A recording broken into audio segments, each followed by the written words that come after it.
বছর মুয়াজ্জিনকে অপমান করেছে, আজান শোনার পরে মসজিদে যায়নি। এইরকম একটা বেনামাজি মারা গেল আর মসজিদের মাইকে তার নাম বড় সুর করে বলা হচ্ছে, তার মানে মসজিদের মাইক কি আইসক্রিম ওয়ালা করতে যেতে হবে? তবে সবার জানাজা যাবেন না, মাঝে সাঝে এক দুজনের বাদ দেবেন। যদি বলছে ইচ্ছা করে বাদ দেবো, হ্যাঁ ইচ্ছা করেই বাদ দেবেন। কারা? যারা নামাজ পড়ে না, অর্থাৎ যারা সলাত আদায় করে না, বেনামাজি, এইরকম লোকের জানাজা মাঝে সাঝে যাবেন না। কি বললাম বুঝলেন? কারণ যাবেন না এই কারণে আর 5 জন বেনামাজি যাতে শিক্ষা পায়। কি বললাম বুঝলেন? মাথায় থাকে জানো। আব্দুল হামিদ ফাইজি আল মাদানি নাম শুনেছেন? পশ্চিম বাংলার একজন বাঘা আলেম বাঙালিদের। উনি প্রায় 150 অধিক বাংলায় বই লিখেছেন, খুব বড় আলেম। পশ্চিম বাংলার এই মুহূর্তে সব থেকে বড় আলেম ওনাকে বলা যেতে পারে, আব্দুল হামিদ মাদানি। উনি জানাজা দর্পণ নামক একটা বই লিখেছেন যে কাদের কাদের জানাজা পড়া যাবে আর কাদের যাবে না।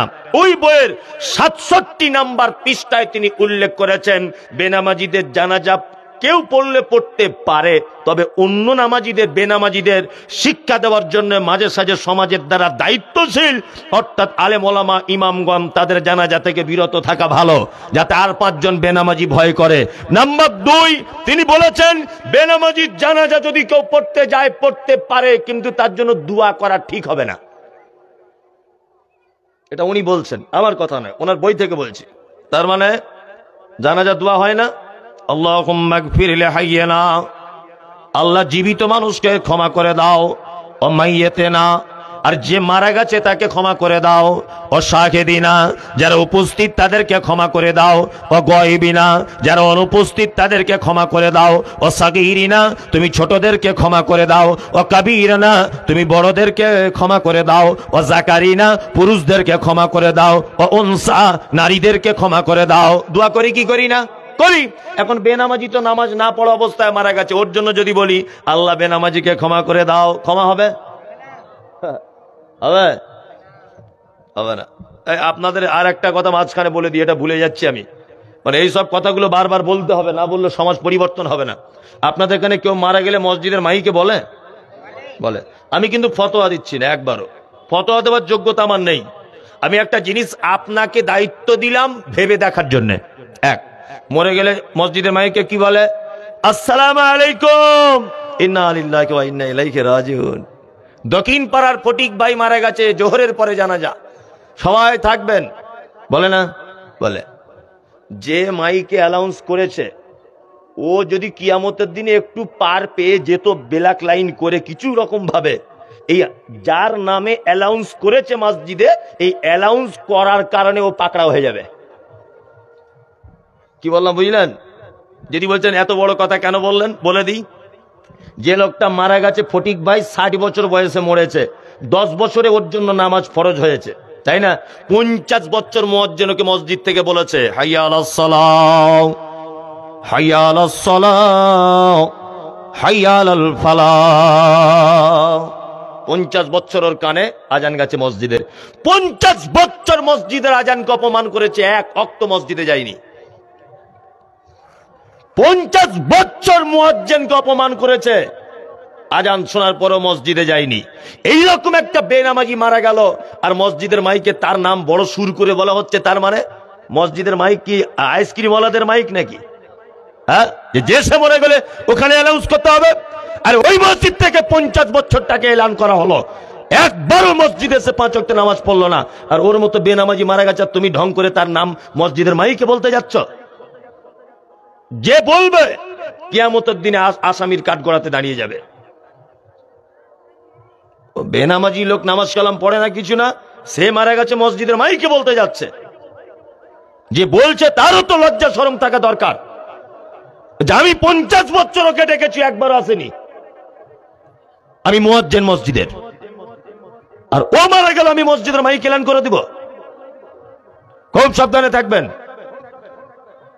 অ্যানাউন্স করা যাবে কিনা, মিলিত মানুষের এলান করা যাবে কিনা আমি ফতোয়া দিচ্ছি না। অন্তত পক্ষে বেনামাজি ব্যাপারটা দূরে থাকবেন, কোন রকমের অ্যানাউন্স করবেন না। আর যে অ্যানাউন্স করবে ও কিয়ামতের দিন আসামির কাঠগড়াতে দাঁড়িয়ে যাবে। অত সহজ? আল্লাহ সুবহানাহু ওয়া তাআলা বলছেন মা সালাকাকুম ফি সাকার ক্বালু লাম নাকু মিনাল মুসাল্লিন। সাকার নামক জাহান্নামীকে জিজ্ঞাসা করা হবে, তুমি কেন জাহান্নামে এসেছো বলো। তখন সে বলবে ক্বালু লাম নাকু মিনাল মুসাল্লিন, আমার সব ভালো কাজ ছিল, আমি শুধু নামাজ পড়তে পারি। আল্লাহ তুমি আমাদের সকলের জানাজা পড়ার তৌফিক দান করো, তার থেকে নেকি অর্জন করার আমাদের তৌফিক দান করো, আমিন আমিন। 5টা ভালো কাজ বলে দিলাম, আর কয়েকটা ভালো কাজ বলে দিই একটা একটা করে। চলুন, আল্লাহ নবী সাল্লাল্লাহু আলাইহি ওয়াসাল্লাম তিনি বলছেন, মান কানা ইউমিনু বিল্লাহি ওয়াল ইয়াউমিল আখির ফালিইকরিম যায়ফাহু। ওই লোক কিয়ামতকে বিশ্বাস করে না, ও আল্লাহকেও বিশ্বাস করে না, কে সে? ফালিইকরিম যায়ফাহু, যে তার মেহমানের সঙ্গে অসৎ ব্যবহার করে। এর বিপরীত দিক ভালো ব্যবহার করতে হবে, তাই না? আত্মীয় স্বজন মেহমান যারা আছে তাদের সঙ্গে ভালো ব্যবহার করি না। বোনের সঙ্গে তো আজ 12 বছর কথা নেই, কারণ বোন নাকি জমি বার করে বিক্রি করে নিয়ে চলে গেছে, তাই কথা নাই, তাই না? আর আপনি যদি সম্পর্ক রাখতে যাচ্ছেন তা আপনার বউ আবার ধমকি দিয়ে বলছে, তোমার লজ্জা শরম নাই, তোমার বোনেরা জমি নিয়ে চলে গেছে, আবার তাদের সাথে সম্পর্ক রেখেছো, বলছে না? কেন এই কথা বলবে? কেন? তার বাপের জমি সে পাবে না? হ্যাঁ, আবার অনেকজন বলছে, তোমার কত দম আছে বোঝাই গেছে, শ্বশুর বাড়ির জমি বিক্রি করে মোটরসাইকেল চাপছো, ঠিক করেছো, ওই জমি বিক্রি করেছে। শ্বশুর বাড়ির জমি বিক্রি করবে না, তার বেটারাও যেমন পাবে তার বেটিরাও তো তেমন পাবে। হ্যাঁ, তাহলে বোনের সঙ্গে অশান্তি কেন? মুহাম্মদ সাল্লাল্লাহু আলাইহি ওয়াসাল্লাম বলেছেন, আত্মীয়তা মেহমানের সঙ্গে যারা অসৎ ব্যবহার করে এরা কি কিয়ামতকে বিশ্বাস করে না, আল্লাহকে বিশ্বাস করে না। এক কথাতে যে আল্লাহকে বিশ্বাস করে না, যে কিয়ামতকে বিশ্বাস করে না, তার ঈমান থাকতে পারে না। ওমান কানা ইউমিনু বিল্লাহি ওয়াল ইয়াউমিল আখির ফালিউজি জারাহু।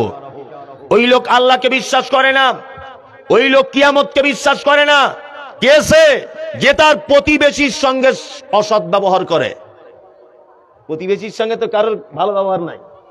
আচ্ছা, এইটুখানি রাস্তা গরিব মানুষ যাতায়াত করে, হজ করতে গিয়েছিল হাজী সাহেব, হজ থেকে এসে দেখছে যে গরিব মানুষ যাতায়াত করে করে জায়গাটা সাদা হয়ে গেছে। দেখছি ও কুঞ্চি নিয়ে আর না কুল্লি গাছের কাঁটা নিয়ে জায়গাটা ঘিরে দিচ্ছে। তোমার হজের 12:30 বেজে গেল। এরকম লোক আছে না, গরিবের রাস্তা আটকায়। আছে, কুরবানের দিন আমি একটা গরু কিনেছি, আমার বাঁধার জায়গা নাই, তা আপনার খামারে 2 দিন বেঁধেছি। তা আপনার স্ত্রী তখন বলছে, মমতাজুল ইসলাম আমাদের খামারে গরু বেঁধেছে, গরু মনে হয় জায়গা মনে হয় দখল করে নিবে। ও দেখছি সকালবেলা ও কুঞ্চি কাঁটা দিয়ে জায়গাটা ঘিরে জুত করে রেখে দিয়েছে। এরকম মানুষ আছে, আছে অহরহ। আর মুহাম্মদ সাল্লাল্লাহু আলাইহি ওয়াসাল্লাম কি বলছেন? কোন প্রতিবেশী যেন আর এক প্রতিবেশীর দেওয়ালে কাঠ বা কুঞ্চি এই জাতীয় কোন জিনিস যেন টেক লাগিয়ে রাখতে নিষেধ না করে। প্রতিবেশীর সঙ্গে তো ভালো ব্যবহার নাই। আমার বাড়িতে কল নাই, কলটা খারাপ হয়ে গেছে, তা আমার বউ আপনার বাড়িতে কদিন পানি আনতে যাচ্ছে, তা আপনার বউ মিষ্টি করে আমাকে বলছে, বুবু তোমাকে একটা কথা বলবো। বলছে কি বলো? বলছে আমাদের কলে ঘন ঘন এসো না, অসার খারাপ হয়ে যাবে। ওদের বাড়ি 20 জন কলটা ধরে টানছে, তখন খারাপ হয় না, আর আমার বউ 2 দিন পানি আনতে গেছে, কল খারাপ হয়ে যাবে। মানে বদমাইশির জায়গা পাও না। এরকম প্রতিবেশী আছে না নেই? একাধিক প্রতিবেশী আছে। আরে প্রতিবেশীর ব্যাপার এত আল্লাহ সুবহানাহু ওয়া তাআলা বলতেন, আল্লাহ নবী সাল্লাল্লাহু আলাইহি ওয়াসাল্লাম বলছেন যে আমার মনে হয়, ভয় হয় যে প্রতিবেশী আমার জমির মালিক হয়ে যাবে কিনা, ওয়ারিস হয়ে যাবে কিনা। প্রতিবেশীর ব্যাপারটা তো জটিল ও কঠিন। প্রতিবেশীর সঙ্গে সদ্ব্যবহার করবো আমরা ইনশাআল্লাহ। ওমান কানা ইউমিনু বিল্লাহি ওয়াল ইয়াউমিল আখির ফালিইকরিম যায়ফাহু। মেহমানের সঙ্গে সদ্ব্যবহার দূর, ফালিউজি জারাহু, প্রতিবেশীর সঙ্গে সদ্ব্যবহার। 3 নম্বর হচ্ছে ফালিয়াকুল খাইরান আও লাম ইয়াসমুত। জবান আছে মিষ্টি কথা বলো না, অথবা তুমি চুপ থাকো। জবান আছে বলে ভ্যাট ভ্যাট করে বকা যাবে না। জুম্মার দিনে নামাজ পড়ে বার হই, কিছু লোক আছে দেখবেন মসজিদের দরজার সামনে দাঁড়িয়ে জোরে জোরে চিল্লামিল্লি করে না? 5 মিনিট খোদবা দিতে দেরি হয়েছে, খুব চিল্লাচ্ছে। আর কিছু লোক ওকে পাম দিচ্ছে আর বলছে, তুই হচ্ছিস বাপের বেটা, হক কথা বলনেওয়ালা। আর ও তখন ফুলে যাচ্ছে কোলা ব্যাঙের মতো, ফুলে গিয়ে আরো চিল্লে চিল্লে কথা বলছে। ইমাম সাহেবকে বার করে দিতে হবে, সেক্রেটারি পাল্টাতে হবে, এই করতে হবে, তাই করতে হবে, অমুক করতে হবে। আসলে ও হচ্ছে গাধা, ও মানুষ নয়। ও কি? গাধা, ওর বুদ্ধি কম। যে লোক অপরের সমালোচনা করে, অপরের দোস্তুরটি নিয়ে খেলা করে, এর নিজের কোনো পার্সোনালিটি নেই। এটা মাথায় রাখবেন। চলুন, 3টে এখানে ভালো কাজ বলে দিলাম, আরো আপনাকে 5টা 6টা ভালো কাজ বলে দিই। ইনশাআল্লাহ একটা একটা করে আমল করবেন, চেষ্টা করবেন আমল করার। না করবেন তো আমার কিছু যায় আসে না। আল্লাহ নবী বলতে বলেছেন, আমি বলে দিচ্ছি। এক, আমাদের নবী মুহাম্মদ সাল্লাল্লাহু আলাইহি ওয়াসাল্লামের কাছে একটা ছেলে এসেছে, এসে বলছেন, আল্লাহর নবী, আমি জান্নাতে যাব, আপনি আমাকে আমল বলে দেন, আমি জান্নাতে যাব। বিশ্ব নবী বলছেন, তা'বুদুল্লাহ, সর্বক্ষেত্রে তুমি গোলামি করবে কার? কার? আল্লাহ। সর্ব রকমের প্রশংসা, তসবিহ, তাহলিল কার? আল্লাহর। যা কিছু চাওয়া পাওয়া কার কাছে? আল্লাহর কাছে চাওয়া পাওয়া। পৃথিবীতে আল্লাহ ছাড়া অন্য কারো কাছে চাওয়া পাওয়া চলবে না, আর কেউ দিতেও পারে না। কিন্তু বর্তমানে কিছু মুসলমান তারা আল্লাহকে বাদ দিয়ে অন্য জনের কাছে চাইছে। রুজির মালিক কে? আল্লাহ। আমি ফারাক্কা স্টেশনে দাঁড়িয়ে আছি, রেল স্টেশনে, ব্রিজের প্ল্যাটফর্মের এই জায়গাটায়, আর ওই মাথায় কারি আব্দুল জব্বার দাঁড়িয়ে আছে। এখন আমি একটা পিয়ালায় চা আর দুটো বিস্কুট নিয়ে খাচ্ছি, আর আব্দুল জব্বার খালি হাতে ফাঁকা পকেটে দাঁড়িয়ে শীতকালে ঠক ঠক করে কাঁপছে। প্ল্যাটফর্মের কুকুর টুকুর থাকে থাকে না, এই প্ল্যাটফর্মের কুকুরগুলো ঘুরতে ঘুরতে ঘুরতে ঘুরতে ওর কাছে একবার, আমার কাছে একবার। বলুন তো দাঁড়াবে কার কাছে? আমার কাছে দাঁড়াবে, কারণ আমার হাতে বিস্কুট আছে। তাই মানে কুকুরও বোঝে যে কারি আব্দুল জব্বার ফাঁকা হাতে আছে, ওর কাছে মাল করি নাই। মমতাজুলের কাছে দাঁড়ালে বিস্কুটের একটা কোনাও ভেঙে দিতে পারে। তার মানে কুকুরও বোঝে কার কাছে রুজি আছে। কিন্তু বর্তমান মানুষ এত বড় খারাপ, 250 গ্রাম চালের ভাত খেতে পারে না, ও মাজারে গিয়ে ডিগবাজি মেরে সেজদা মেরে দিচ্ছে না। একটা বাঘ কত তার রুজি লাগে, নীল তিমি কত তার রুজি লাগে। আল্লাহ সুবহানাহু ওয়া তাআলা সবাইকে রুজি দেয়। কাউকে মাজারে যেতে হয় না, কাউকে 2 নম্বরি করতে হয় না, কাউকে চুরি করতে হয় না, কাউকে জমি ফাঁকি দিতে হয় না, কাউকে কারুর জন্য খুন করতে হয় না। কিন্তু মানুষ, তুমি আশরাফুল মখলুকাত, তুমি 250 গ্রাম 200 গ্রাম চালের ভাত খেতে পারো না, তুমি মানুষের সঙ্গে লড়াই লেগে যাও, তুমি মানুষকে হত্যা করো, তুমি অপরের জমি আত্মসাৎ করো, তুমি অপরকে খুন পর্যন্ত করে দাও। এটা তোমার চরিত্র। সর্ব ব্যাপারে চাওয়া পাওয়া লাগবে কার কাছে? আল্লাহর কাছে। চলুন, ওয়ালা তুশরিক বিহি শাইয়া। আল্লাহ সুবহানাহু ওয়া তাআলা বলছেন, নবীজি বলছেন, তোমরা কখনো যেন শিরিক করো না। শিরিক বুঝেন তো? শিরিক, আল্লাহর যে ক্ষমতা আছে, এই ক্ষমতা পৃথিবীর অন্য কারো আছে এটা মনে করা শিরিক। যুবক ছেলে দেখতেও খুব টকটকে, হাতে আংটি পরে রেখেছে, আর প্রত্যেক আংটিতে একটা করে পাথর। বলছে এইটা কিসের জন্য? বলছে আমার বউ কথা শোনে না তাই। আর এইটা কি? বলছে ঘন ঘন পেচ্ছাপ হয়। এই আংটিটার পাথরের গুণ কি? বলছে আমার বউ বাপের বাড়ি গেলে আসতে চায় না। আর এইটার গুণাগুণ কি? বলছে রাতে চমকে উঠি। যুবক ছেলে পাথর পরে বসে আছে হাতে। এই কলকাতা বড় বাজারে ওই পাথর বিক্রি হয় পাইকারি দরে, আর কুকুরে পেচ্ছাপ করে। কি বললাম বুঝলেন? হ্যাঁ, ওই পাথর বস্তার ভিতরে করে রাখা থাকে, আর কুকুর বিড়ালে গিয়ে পেচ্ছাপ করে। আর ওই পাথর 700-800 টাকা দিয়ে কিনে এনেছে একটা মুসলিম ছেলে, তার কল্যাণ করে দেবে বলে। অনেক মুসলমান আছে না? এত রাতে ছাগল এলো কোথা থেকে? আরে বাড়ি দিয়ে আসুন, ঘুমাক। একটা অবলা প্রাণী, ওকে কষ্ট দিয়ে লাভ নেই, যান বাড়িতে রেখে আসুন। যে দিয়েছে আল্লাহ তার মালে বরকত দিক। যান বাড়ি নিয়ে যান। ও একটা গৃহপালিত পশু, কষ্ট পাচ্ছে। হ্যাঁ, কোন প্রাণীকে কষ্ট দেওয়া ঠিক নয়, ঠিক নয়। ইদানিং কিছু মানুষ মারাত্মক একটা অন্যায় কাজ করছে, এগুলো সচেতন করা উচিত। সেটা কি? মারাত্মক অন্যায়, যে অন্যায়ের আমি জানি না এরা কোন উদ্দেশ্য করছে। সেটা হচ্ছে ধানের জমিতে ধান টান কেটে বা ধান নিয়ে, বা মাঠে যে ঘাস ফল হয়ে থাকে, গমের জমি, আগুন লাগিয়ে দিচ্ছে না? সব পুড়ে ছাই হয়ে যাচ্ছে। তার ভিতরে কত পাখি তার বাসাতে বাচ্চা রেখে দিয়েছে, কেউ তার ডিম রেখে দিয়েছে, কত বিষধর সাপ তার বাচ্চাকে রেখে দিয়েছে, কত ইঁদুর তার বাচ্চাকে তার ভিতর রেখে দিয়েছে। আর মানুষ এত বড় বুদ্ধি আছে বলে এত বড় অন্যায় করা লাগবে? মাঠের ধানের জমিতে শুকিয়ে গেছে, মাঠের ঘাস শুকিয়ে গেছে, আগুন লাগিয়ে দিচ্ছে। আম পাতা জাম পাতা এক জায়গায় রাখা ছিল, বা বিশাল একটা জমিতে আগুন লাগিয়ে দিচ্ছে। তুমি জানো কত পাখি তার ভিতরে বাসা করে বাচ্চা করে রেখে দিয়েছে? উচিত নয়, কোন প্রাণীকে কষ্ট দেওয়া ঠিক নয়। যে কথা বলছিলাম সেটা হচ্ছে এই, আল্লাহ সুবহানাহু ওয়া তাআলা, নবী বলছেন, ওয়ালা তুশরিক বিহি শাইয়া। তুমি কখনোই মরে গেলেও শিরিক করতে যেও না।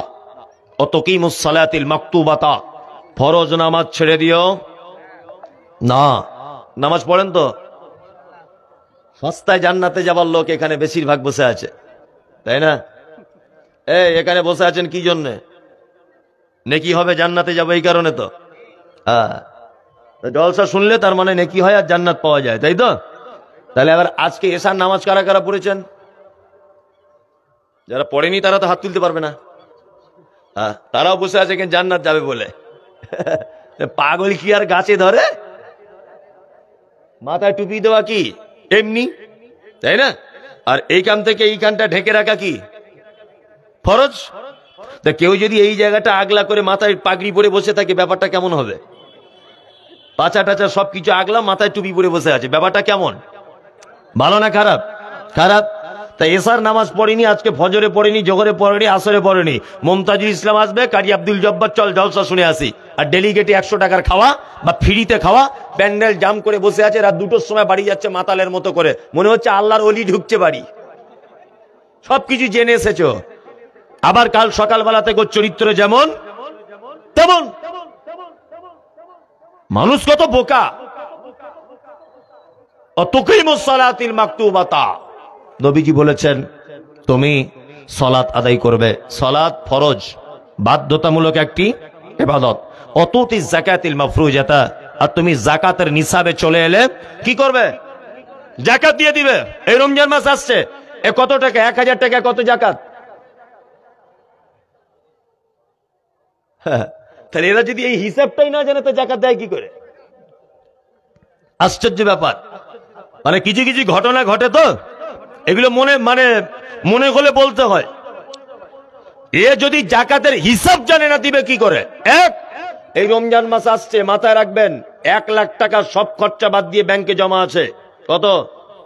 1,02,500 টাকা যাকাত বার করে দিতে হবে। যদি বলছেন মৌলী সাহেব 1 লাখ টাকার কম আছে, 52.5 ভরি চাঁদি, এই পরিমাণ টাকা যদি আপনার জমে যায়, আপনার যাকাত শুরু হয়ে যাচ্ছে। কি বললাম বুঝলেন? অধিক যত হবে তত। চাঁদি 52.5 ভরি, আর সোনা যদি হয় 7.5 ভরি।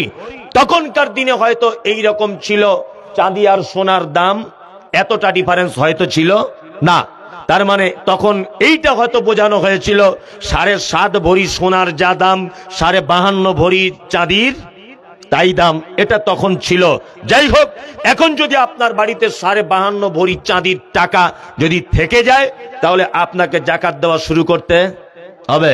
যদি মালের যাকাত না দেন, তাহলে আপনার রোজা, আপনার নামাজ, আপনার যাকাত, আপনার আল্লাহর ইবাদত আল্লাহর দরবারে গ্রহণ হবে না। কারণ আল্লাহর দরবারে ইবাদত কবুল করতে গেলে মূল শর্ত হচ্ছে হালাল খাদ্য খেতে হবে।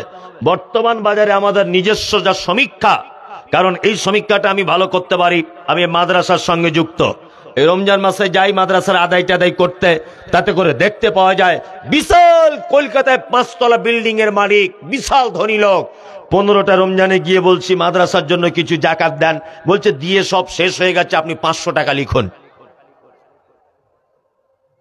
ও যদি 1 কোটি টাকার যদি মালিক হয়, 2.5 লাখ টাকা যাকাত, তাই তো?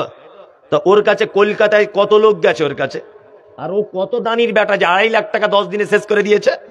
তার মানে আমার মতো কথা সবাইকে বলেছে, সবাইকে আমার মতো, যে দিয়ে সব শেষ হয়ে গেছে। তারপরে দেখা যাচ্ছে কাউকে দেয় নাই। 2.5 লাখ টাকা যাকাতের মধ্যে 1 লাখ টাকা বিলি করেছে, 1.5 লাখ টাকা নিজে বউ ছেলে পিলে মিলে খেয়ে নিয়েছে। আর একটা কথা বলি, মুর্শিদাবাদ মালদাতে এরকম হয় কিনা আমার জানা নেই। রমজান মাসে কিছু মানুষ তার যাকাতের টাকা বার করে শাড়ি আর লুঙ্গি কিনে বিলি বন্টন করে। কেন? শাড়ি আর যাকাত দিলে, শাড়ি যদি কিনে দেন, লুঙ্গি যদি কিনে দেন, যাকাত হবে না। কারণ যাকাত হচ্ছে গরিবের হক, তার টাকা, তার টাকায় মোস্তানি করে আপনি কেন শাড়ি কিনতে গেলেন? মোস্তানি করার জায়গা পাও না? তার টাকা, গরিবের টাকায় তুমি কেন লুঙ্গি কিনতে গেলে? আর ওকে যদি সবাই যদি লুঙ্গি দেয়, ঈদের দিনে ও খাবে কি? ওকে সবাই যদি শাড়ি কিনে দেয়, ও ঈদের দিনে হালুয়া পোলাও করবে কি করে গরিব মানুষ? এটা একটা প্রশ্ন আসে কি আসে না? আচ্ছা, আপনার উচিত আপনি তাকে টাকা দিয়ে দিবেন, আপনার টাকাতে সে লুঙ্গি কিনবে, সে ব্লাউজ কিনবে না, সায়া কিনবে না, শাড়ি কিনবে, সেটা তার ব্যাপার। আপনি জাকাত দেওয়ার পরে যে মালটা সলিড থাকবে সেই মালটা থেকে কিছু আপনি শাড়ি কিনে, আপনি ব্লাউজ কিনে, আপনি লুঙ্গি কিনে আপনি জাকাত নয় দান হিসাবে বিলি বন্টন করতে পারবেন। আর একটা কথা মাঝখানে বলে রাখছি, সেটা হচ্ছে এই, অনেক মানুষ নিজে ঈদের দিনে যে লুঙ্গি পরে ঈদের নামাজ পড়তে যায় ওইটার দাম 550 টাকা, আর যেটা বিলি করে ওটার দাম 250 টাকা, হয় না? নিজে নামাজ পড়তে যায় ওই লুঙ্গিটার দাম 500, আর গরিবকে যেটা দিয়েছে ওর দাম 250। ওর ইমানের খাতরা আছে। কারণ মুহাম্মদ সাল্লাল্লাহু আলাইহি ওয়াসাল্লাম বলেছেন, মোমেন সেই, সে নিজের জন্য যেটা পছন্দ করে তার অপর ভাইয়ের জন্য যেন সেটা পছন্দ করে। ও গরিব মানুষ, ওর বউকে তুমি 150 টাকা শাড়ি দিতে গেলে কেন? কে বলেছে তোমার 150 টাকা শাড়ি কিনে দিতে, 200 টাকার শাড়ি দিতে? আর তোমার বউ ঈদের দিনে শাড়ি পরেছে 4500 টাকা দামের। না, দুইজনকে দেন, ভালো মানের জিনিস দেন, একজনকে দেন, ভালো মানের জিনিস দেন। কি বললাম বুঝলেন?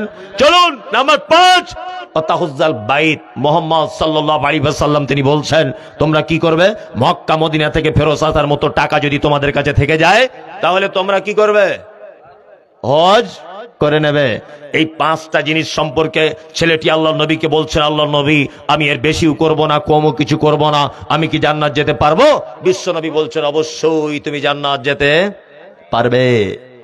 তাহলে এখানে 5টা ভালো কাজ বলে দিলাম, তাই তো?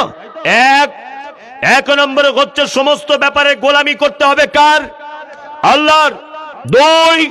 দুই নম্বরে হচ্ছে আপনাকে যাকাত দিয়ে দিতে হবে। 3, ফরজ সালাত ত্যাগ করা যাবে না। 4, আপনাকে হজ করে নিতে হবে। 5 নম্বর হচ্ছে শিরিক করা যাবে না। এই 5টা কাজ যদি কোনো মানুষ বেঁচে থাকতে পারে, আল্লাহ নবী সাল্লাল্লাহু আলাইহি ওয়াসাল্লাম বলছেন তুমি জান্নাত চলে যাবে। ছেলেটা বলছে, আল্লাহ রাসূল আমি এর বেশিও কিছু করব না, আমি এর কমও কিছু করব না, তাহলে কি আমি কি জান্নাত যেতে পারবো? নবীজি বলছেন, অবশ্যই তুমি জান্নাত যেতে পারবে। আল্লাহ সুবহানাহু ওয়া তাআলা সূরা আন-নাহল আয়াত নম্বর 97, ওই কথা বলতে বলতে এত দূর পর্যন্ত এলাম। আল্লাহ সুবহানাহু ওয়া তাআলা বলছেন, মান আমিলা সালিহান মিন যাকারিন আও উনসা ওয়া হুয়া মুমিনুন ফালা নুহয়িয়ান্নাহু হায়াতান তাইয়্যিবাতান ওয়া লা নাজজিআন্নাকুম আজরাকুম বিআহসানি মা কানু ইয়ামালুন। শোনো, নারী পুরুষ যে কেউ হও, পৃথিবীতে যদি আমলে সালেহ যদি করো, আল্লাহ বলছে দুনিয়াতে প্রাইজ দিয়ে দিব। 2, আখিরাতে কল্যাণ দিব। তুমি যেটা করতে তার থেকে অধিক বেশি কল্যাণ তোমার জন্য অপেক্ষা করছে, তার নাম জান্নাত। আল্লাহ তুমি আমাদের সকলকে জান্নাত কবুল করে নাও, আমিন। আমিন বলুন, আমিন। আরে এত রাত্রিতে যারা বসে আছেন, আপনাদের কাছে বিনীত অনুরোধ, জান্নাত দেওয়ার সব থেকে সহজ রাস্তা হচ্ছে এই, আল্লাহ মহান রব তিনি যে মোতাবেক চলতে বলেছেন সেই মোতাবেক নিজেকে পরিচালিত করা, আর মুহাম্মদ সাল্লাল্লাহু আলাইহি ওয়াসাল্লাম যেটা আদেশ করেছেন সেটাকে মেনে নেওয়া, যেটা নিষেধ করেছেন তার থেকে দূরে থাকা। আপনার জন্য জান্নাতে যাওয়া খুব সহজ। জান্নাতে যদি যেতে চান, আরো কিছু আমল আপনাকে আমি বলে দিয়ে যাই, আমলগুলো আজকে থেকে করার চেষ্টা করুন, ইনশাআল্লাহ করব। 1, আল্লাহ নবী সাল্লাল্লাহু আলাইহি ওয়াসাল্লাম বলেছেন, আলহামদুলিল্লাহ তামলা আল মিজান। কিয়ামতের দিনে মিজানের পাল্লায় নেকি ওজন করা হবে, জানা আছে? নেকি ওজন করা হবে। নেকি কিন্তু কাউন্টিং করা হবে না, অর্থাৎ গোনা হবে না। কি করা হবে? ওজন করা হবে। আল্লাহ নবী সাল্লাল্লাহু আলাইহি ওয়াসাল্লাম বলেছেন, আলহামদুলিল্লাহ তামলা আল মিজান। কেউ যদি দিনে রাতের কিছু অংশে যদি বলে আলহামদুলিল্লাহ, তাহলে মিজানের পাল্লার নেকির দিকটা অর্ধেক ভারী করে দেওয়া হবে। আল্লাহু আকবার, আল্লাহু আকবার। এই আলহামদুলিল্লাহ বলার সময় হয়, কেউ জিজ্ঞাসা করছে ভাই কেমন আছেন, তা তখন সেই লোকটা বলছে আপনার দুয়াতে আল্লাহর রহমতে ভালো আছি, বুঝে না? আমি আজকেই ওখানে একজন আমাকে যেতে যেতে জিজ্ঞাসা করছে, আমি বলছি সালাম করেছে, ভালো আছেন ভাই? তা বলছে হুজুর আপনার দুয়াতে আল্লাহর রহমতে ভালো আছি। তো ওকে আমি চিনি? জীবনে ওর জন্য দোয়া করতে গেছি? সত্যিই তো ওকে আমি চিনি না। তার মানে এই কথাটা বলা ঠিক নয়। কেউ জিজ্ঞাসা করছে ভাই কেমন আছেন, ডাইরেক্ট বলুন আলহামদুলিল্লাহ, আলহামদুলিল্লাহ, ডাইরেক্ট বলে দেন। এতটুকুই, এছাড়া আর কিছু নয়। পানি পান করার পরে কি বলতে হয়?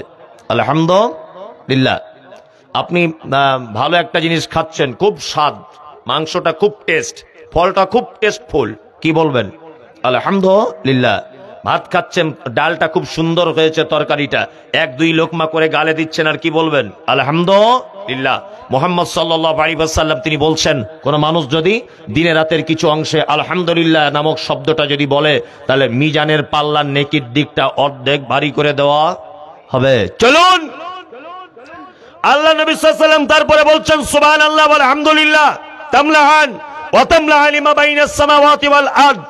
কেউ যদি সুবহানাল্লাহ আলহামদুলিল্লাহ মিলিয়ে যদি কিছু সময় বলে, তাহলে বাইনাস সামাওয়াতি ওয়াল আরদ, আসমান এবং জমিন, তার মধ্যখানে যা কিছু আছে আল্লাহ ইচ্ছা করলে নেকিতে ভরপুর করে দিতে পারে।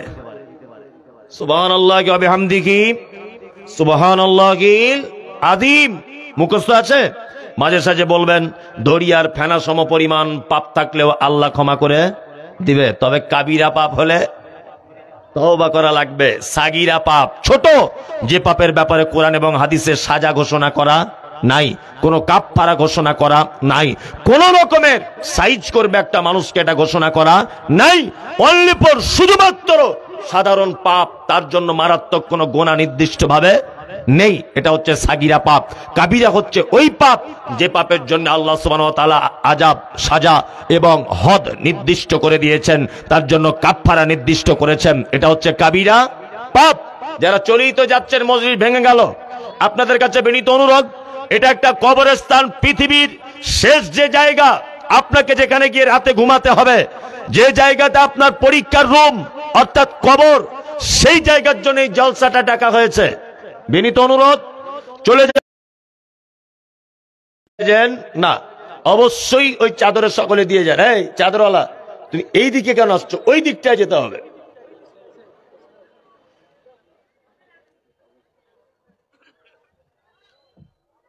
কে প্রশ্ন করেছে আপনি উত্তর দেন, বলে জি। একজনা 1000 টাকা দিয়েছেন। আল্লাহুম্মা সাল্লি আলাইহি আল্লাহুম্মা বারিক আলাইহি। কয়েকজন প্রশ্ন করেছেন, শায়েখ আছেন, উনি প্রশ্নের উত্তর দিয়ে দিবেন ইনশাআল্লাহ। এ ভাই যারা আছেন তো কিছু দিয়ে দেন, আল্লাহর রাস্তায় দেন, সকলেই দেন। ও আল্লাহুম্মা সাল্লি আলাইহি আল্লাহুম্মা বারিক আলাইহি। 500 টাকা একজন দিলেন, বাবা মায়ের জন্য একজন দিলেন 500। ও আর একজন দিলেন 100 টাকা। দেন। কি লিখেছে এগুলো? আসসালামু আলাইকুম। কি এটা? শায়েখের নিকট জানতে চাইছি যে অন্য জমিতে জবরদখল করে মসজিদ ও বাড়ি করলে তাদের ইবাদত গ্রহণ হবে কি? এগুলো আবার জানতে লাগে, এগুলো জানতে লাগে। পরের জমি দখল করে মসজিদ করা যায়? এগুলো এটা কোনো প্রশ্নই নাই। জি, কি লিখেছে এগুলো? আমার স্বামী বিড়ি বানতে দেয় না, লোন নেয় না, সুদ খায় না, কোনো কিছু হারাম ব্যবসা করে না। আমি যদি বিড়ি বানতে চাই, বিড়ি বানলে কি গুনাহ হবে? একদম হবে না। মানে হাদিসে আছে লা ইয়াবিউ ওয়ালা ইয়াশরাব, নেশাদার জিনিস বিক্রি করা হারাম, তা পান করা হারাম, তার 14 গোষ্ঠী সব হারাম। এটা আপনি জেনে রাখুন। কি বললাম বুঝলেন?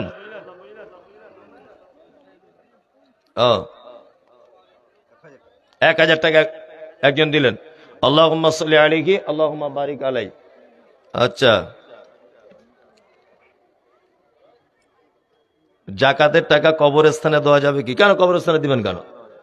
কবরস্থান তো খাদা নয়। জাকাত নির্দিষ্ট 8 জন মানুষকে আল্লাহ নির্দিষ্ট করে দিয়েছে। কি বললাম বুঝলেন? সতী অবলম্বন করলেন। চলুন, এই পদ্ধতির পরে আবু তালহার মেহমান অর্থাৎ আল্লাহ নবীর মেহমানের পেট ভরে গেল। এই অবস্থায় বিশ্ব নবীর কাছে আবু তালহা ঘটনা বর্ণনা করে বলছেন, আল্লাহ নবী, সেই দিন রাত্রে আমার 2টো বাচ্চা না খেয়েছিল, আমার স্ত্রী না খেয়েছিল, আমি না খেয়েছিলাম, শুধুমাত্র আপনার মেহমান বলে এই কার্য আমি আর আমার স্ত্রী করেছি। বিশ্ব নবী বলছেন, আবু তালহা, সেই দিন রাতের বেলার আমলটা তোমার স্ত্রীর আল্লাহর দরবারে এত বেশি কবুল হয়েছে যে তোমার স্ত্রীর মতো একটা মেয়ে আল্লাহ আগে থেকে জান্নাতের ভিতরে প্রস্তুত করে রেখে দিয়েছে। আশ্চর্য ব্যাপার, আপনার স্ত্রী এরকম করে? শুক্রবারে দুটো লোক বাড়ি নিয়ে যাবেন, দেখবেন আপনার কি করে। একবার তোমার কাজ নাই, মসজিদে এত লোক থাকতে তুমিও দেখতে পেলে চোখে, আর লোক দেখতে পারে না। অথচ আপনার বইয়ের বাড়িতে ফ্রিজ, গ্যাসে রান্না, ওই এক সপ্তাহ আদা রসুন মিক্সচার মেশিনে বেটে ফ্রিজে রেখে দেয়। এত সুখ, তাই না? এত সুখ। ক্ষমতা থাকলে মনে হয় মেরেই নিত একবার, তাই না? চলুন জান্নাতে যারা যেতে চান ভালো আমল বলে দিই, ইনশাল্লাহ আমলগুলো করব। আল্লাহ বলছেন ভালো আমল করলে নারী পুরুষ ইমানের অবস্থায় থাকবে কোথায়? কোথায়? জান্নাতে, তাই না? আর দুনিয়াতেও পুরস্কার। এই দেখুন, আবু তালহা বেঁচে আছে, তার স্ত্রীও বেঁচে আছে, অথচ জান্নাতে। আবু হুরায়রা বেঁচে আছে, তারপরেও জান্নাতে। এবার কয়েকটা হাদিস বলছি, আপনাদেরকে আমল করার চেষ্টা করব আমরা সবাই ইনশাল্লাহ। এক, নবীজি বলেছেন সহজ সহজ হাদিস, হাক্কুল মুসলিম আলাল মুসলিমে খামসুন রাদ্দুস সালাম। তোমরা এক মুসলমান আর এক মুসলমানের সঙ্গে দেখা হলে কি বলো? আসসালামু আলাইকুম। আমরা বলবো ইনশাল্লাহ, ইনশাল্লাহ। Good morning, good evening, good afternoon এসব চলবে না। ওগুলি স্কুলের পড়া পড়তে হয়। আপনার বেটা যদি এটা বলে, বেটাকে শিখিয়ে দেবেন যে মমতাজুল ইসলাম বলে গেছে কাল থেকে তোমার চাচার সঙ্গে দেখা হলে বলতে হবে আসসালামু আলাইকুম। সালাম সবাইকে দেওয়া যাবে, শুধু বউকে দেওয়া যাবে না। বউকে দেওয়া যাবে? হ্যাঁ। ওই যে মনীষার লজ্জা লাগে, কি করে বলবো আসসালামু আলাইকুম, তাই না? এক বিছানায় শুতে লজ্জা লাগে না? হ্যাঁ। একসঙ্গে ভাত খেতে লজ্জা লাগে না? একসঙ্গে গোসল করতে লজ্জা লাগে না? আর এক বিছানায় থাকতে লজ্জা করে না? আসসালামু আলাইকুম বললে লজ্জা লাগে। আর আপনি যদি আজকে শিখে গিয়ে বাড়িতে বলেন, তো আপনার স্ত্রী এই কথা বলবে, তুমি আর ঢং করো না বুড়া বয়সে, বলবে এতদিন 4টে-5টা ছেলে মেয়ে হয়ে গেলে এখন মলি হিসাব হতে এসেছে, ঢং করছে, বলবে না? বলবে। সংসারে অশান্তি হয় না প্রত্যেক মানুষের? হয়। ও কি বক্তা, কি শ্রোতা, কি হেডমাস্টার, কি হেড মৌলবি, কি কারি সাহেব, কি হাফেজ সাহেব, এই কাজ থেকে কেউ বাকি নেই। কেউ বলতে পারবে না যে আমার বইয়ের সঙ্গে ঝগড়া হয়নি কোনোদিন। ও হবেই, আপনি না করলেও ও করবে, ঝামেলা একটা হবেই। যাই হোক, যাদের সংসারে বেশি অশান্তি হচ্ছে, আজকে একটা টিপস বলে দিচ্ছি, এই টিপসটা ব্যবহার করবেন ইনশাল্লাহ। ঝামেলা হয়েছে, সারাদিন দুজনে কথাবার্তা নাই, দুপুরবেলা শুয়ে আছেন, ওদিক ফিরে আছে, এদিক ফিরে আছে, কোনো মতেই কথা বলার আপনি লাইন করতে পারছেন না। ভাবছেন যে আমি ছোট হব, ও ভাবছে আমিও ছোট হবে না। বাপের এক বেটি, খাট দিয়েছে আমার বাপ, 3 লাখ টাকা দিয়েছে আমার বাপ, আমি তোর কাছে ছোট হব। ও তখন ভাবছে যে আমার 2তলা বাড়ির উপরে তুই শুয়ে আছিস, আর আমি তো সে কথা বলবো। এই নিয়ে খুব গরম গরম চলছে। শুনুন, এই সব না করে আপনার বউকে বাইরে থেকে ঘুরেই বলবেন আসসালামু আলাইকুম। আচ্ছা বলুন তো, 1000 শত্রু হলেও সালাম দিলে উত্তর দিবে কি দিবে না? দিবে। আসসালামু আলাইকুম বাংলা মানে কি? আল্লাহ তুমি তার উপরে শান্তি বর্ষণ করো। অশান্তি চলছে, আর আপনি কি বলছেন? আল্লাহর উপরে শান্তি বর্ষণ করো। ও জোরে উত্তর না দিলে মনে মনে বলবে ওয়ালাইকুম আসসালাম, বলবে না? তার মানে বলবে আল্লাহ তোমার উপরেও শান্তি বর্ষণ করুক, তাই তো? আচ্ছা, দিনে 10 বার যদি এই দোয়া এক অপরের জন্য করা হয়, তাহলে আর একবার যদি কবুল হয়ে যায়, আর অশান্তি থাকবে? খুব ভালো একটা পদ্ধতি না? খুব ভালো পদ্ধতি। যেইখান থেকে আসবেন আসসালামু আলাইকুম, আসসালামু আলাইকুম বলবেন আপনার স্ত্রীকে। যদি বলছেন মনি সাহেব আপনারা বলেন, এটা তো জানতে ইচ্ছা করে। মাইকে না হয় আপনি বলে দিচ্ছেন, বাড়ি গিয়ে বলেন আপনারা। চেষ্টা করি, অন্তত পক্ষে ফোনেও চেষ্টা করি। বাড়িতে কখনো রাত্রের বেলা তো ঢুকি, ও তখন ঘুমায়, কিছু তো বলা যায় না। ফোন টোন করলে আলহামদুলিল্লাহ সালাম দিয়ে কথাবার্তা হয়, এরকম অভ্যাস করবেন। এতে দুজন দুজনের জন্য শান্তি কামনা করলেন, তাই না? তাহলে আল্লাহর পক্ষ থেকে যদি একবারও যদি কবুল হয়ে যায়, তাহলে কি হবে? কি হবে? শান্তি নেমে আসবে, তাই না? ইসলাম কত সুন্দর দেখুন। আর একটা জিনিস আপনাকে বোঝাই, আল্লাহ বলছেন ইয়া আইয়ুহাল্লাযীনা আমানু লা তাদখুলুল বুয়ুতা গায়রা বুয়ুতিকুম। এই তোমরা যারা ঈমানের স্বীকৃতি দিয়েছো, অর্থাৎ তোমরা যারা ঈমান এনেছো, তাদের নিজের বাড়ি এবং অন্যজনের বাড়িতে যখন তোমরা প্রবেশ করবে, তার বাড়ির দরজার সামনে দাঁড়িয়ে কি বলবে? আসসালামু আলাইকুম। এটা বললে উপকার কি? অনেক উপকার। কি উপকার? আপনার নিজের বাড়ির উপকারটা প্রথমে বলি, পরেরটা তারপরে বলবো। এক, আপনার বাড়িতে একটা বেটি আছে, আপনার নিজের বেটি, তার বয়স 16 বছর। আপনি বাড়িতে ছিলেন না, সে তার মায়ের সঙ্গে ওই আপনার আঙিনাতে বসে রোদ্দুরে ওই মানে পায়জামাটা হাঁটু পর্যন্ত তুলে একটু তেল তেল মাখছে। কেউ নেই, মা আর বেটি দুজনে আছে, মাথায় ওড়না নেই, বুকে ওড়না নেই, মাথার চুলটা খোলা, ও কোনো রকম একটা ছোট জামা মতো পরে কাঁপতে কাঁপতে মায়ের কাছে রোদ্দুরে বসে আছে, কেউ নেই বলে। আচ্ছা বলুন তো, হঠাৎ করে যদি আপনি বাড়ির ভিতরে দরজা খুলে ঢুকে যান আর আপনার 16 বছরের বেটিটা যদি এই অবস্থায় থাকে, আপনাকে দেখে লজ্জা পাবে কি পাবে না? পাবে, পাবে। ওই জন্য আপনার উচিত দরজা দাঁড়িয়ে আসসালামু আলাইকুম খাদিজা, মা খাদিজা, দরজাটা খোলো তো মা, একটু বাজার নিয়ে এসেছি, বাজারটা নিয়ে নাও। তাহলে আপনার মেয়ে আপনার গলার আওয়াজ শুনে দৌড়িয়ে গিয়ে ওড়নাটা গায়ে দিবে। তার মানে আপনিও লজ্জা পেলেন না, ও আর পেল না। চলুন, দুইটা টাইম আছে, এগুলো ছোটখাটো জিনিস জেনে নেন। দুইটা টাইম আছে, আপনার বাড়িতে ঢোকার আগে অনুমতি নিয়ে ঢুকতে হবে। কটা টাইম? দুটা। এক, জোহরের সলাতের পর খাওয়া দাওয়া করে আপনার আব্বা মা যে ঘরে শুয়ে থাকে ওই ঘরে ঢোকার সময়তে পারমিশন নিয়ে ঢুকতে হবে। কারণ হচ্ছে এই, আপনি বলছেন আমার আব্বা মা, কিন্তু তারা তো দুজন স্বামী স্ত্রী। তারা দুজন স্বামী স্ত্রী নয়, তারা তো দুজন স্বামী স্ত্রী। কি অবস্থা আছে না আছে তারা দুজন। আপনি হঠাৎ করে যদি ঢুকে যান আপনার মায়ের ঘরে, তাহলে কিন্তু আপনার আব্বা মা দুজনাই লজ্জা পাবে। ওই জন্য আপনার উচিত দরজা দাঁড়িয়ে, মা ফোনের চার্জারটা ফেলে দিয়েছে, একবার দাও তো, জানালাতে আছে। মা যদি বলে বেটা ঠিক আছে ভিতরে এসো, আপনি চলে আসবেন, কোনো সমস্যা নেই। দুই, আপনার কুমারী মেয়ে বিয়ে দেবার উপযুক্ত হয়ে গেছে, রাতের বেলা ঘুমিয়ে আছে, এশার নামাজের পর ভাত খাওয়ার পর যখন আপনার কুমারী মেয়েটা বিছানায় শুয়ে গেল, কোন দরকারে আপনি তার বিনা অনুমতিতে তার ঘরে ঢুকতে পাবেন না। কারণ আপনার মেয়ে কি অবস্থায় শুয়ে আছে গরমের দিনে পাখা চালিয়ে, সেটা তার ব্যাপার, কেউ নেই বলে নিজের মতো করে আছে। আপনি যদি ঢুকে পড়েন তাহলে সে বড় কষ্ট পাবে, লজ্জা পাবে। আপনার নিজের স্ত্রী যে ঘরে থাকবে ওই ঘরে কোনো পারমিশন লাগবে না। সকাল দুপুর রাত যখন ইচ্ছা আপনি ঢুকে যান, কোনো সমস্যা নেই। আপনার বৌমা বেটা প্লাস আপনার মা, আপনার আব্বা, আপনার কুমারী বেটি যে ঘরের ভিতরে থাকবে, এশার নামাজের পর জোহরের নামাজের পর ঢোকার সময় পারমিশন নিয়ে ঢোকা লাগবে। ছোট একটা আমল বলে দিলাম, ভালো আমল, এক অপরকে সালাম দিবেন, তাই তো? আচ্ছা এবার আপনাকে বলি, জলসা হচ্ছে আজকে কবরস্থানের উন্নতি করবে।